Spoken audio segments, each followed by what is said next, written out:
లోక కళ్యాణార్థం 19వ వార్షికోత్సవం సందర్భంగా ఇంటింటా త్రినాద మేళాలను చేయిస్తున్న స్వయంభూ భోగి గణపతి పీఠంలో జ్యేష్ఠ మాసం మొదటి వారంగా 8వ త్రినాద వ్రత మేళాలను 24 కలశాలు ప్రతిష్ఠించి 108 వెండి పుష్పాలతో పూజించి వ్రత పూజలను వైభవంగా నిర్వహించారు. పసుపు గణపతి పూజ, త్రిదేవి మాతలకు లక్ష్మీ కలశ ప్రతిష్ఠ, దత్తాత్రేయునికి అభిషేకం చేపట్టి పంచామృతాలు అందించారు. బ్రహ్మ పూజ లేనప్పటికీ త్రినాద వ్రతంతో స్థితి లయకారుల అర్చన వలన సృష్టి సిద్ధి ఏర్పడుతుందని వ్రత కథలో తెలిపారు. పీఠం వ్యవస్థాపక ఉపాసకులు దూసలపూడి రమణరాజు మాట్లాడుతూ ప్రతి నెల మొదటి ఆదివారం పీఠంలోనూ 2, 3, 4 ఆదివారాల్లో భక్తుల గృహాల్లో త్రినాద వ్రత మేళాలు గత మాఘమాసం నుండి విశేష రీతిలో అత్యంత ఘనంగా జరుగుతున్నాయని తెలిపారు.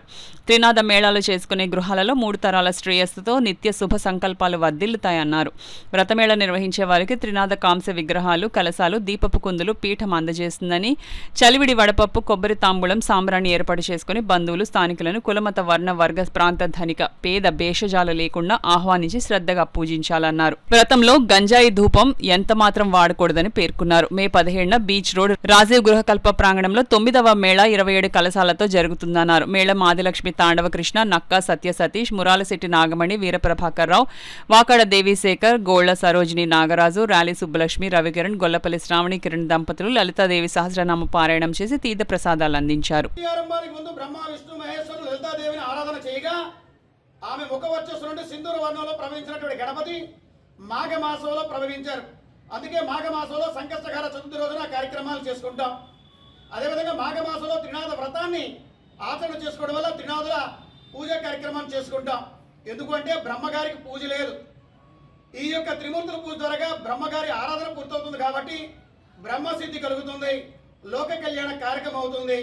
అదేవిధంగా త్రినాద వ్రతాన్ని ఎవరైనా సరే కూడా, ధనిక అయినా పేద అయినా, ఏ ఇంట్లో అయినా ఎక్కడైనా సరే కూడా మీరు త్రినాద వ్రతాన్ని ఆచరించుకోవాలని అనుకుంటే ఈ యొక్క దీపపు కుందులు, విగ్రహాలు, పటాలు, అదేవిధంగా కలశాలు ఇవన్నీ కూడా భోగి గణపతి పీఠం ఆధ్వర్యంలో మీ ఇంటి దగ్గరికి తీసుకురావడం జరుగుతుంది.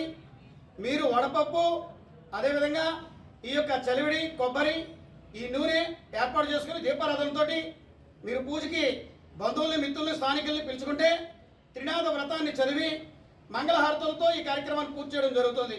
కాబట్టి ప్రతి ఒక్కరూ కూడా ఇంటింటా మాఘమాసంలో త్రినాద వ్రతం చేసుకోవాలని, అందుకు కార్యసిద్ధి కోసమే గతంలో ఈ త్రినాద వ్రతాలు చేసుకునేటువంటి వారు ఎవరైతే ఉన్నారో వారు ఈ పరాభవ నామ సంవత్సరంలో మీకు కలిసి వచ్చేటువంటి ఆదివారం రోజున ఈ త్రినాద వ్రతాన్ని ఆచరించుకోమని భోగి గణపతి పీఠం పిలుపునిస్తుంది.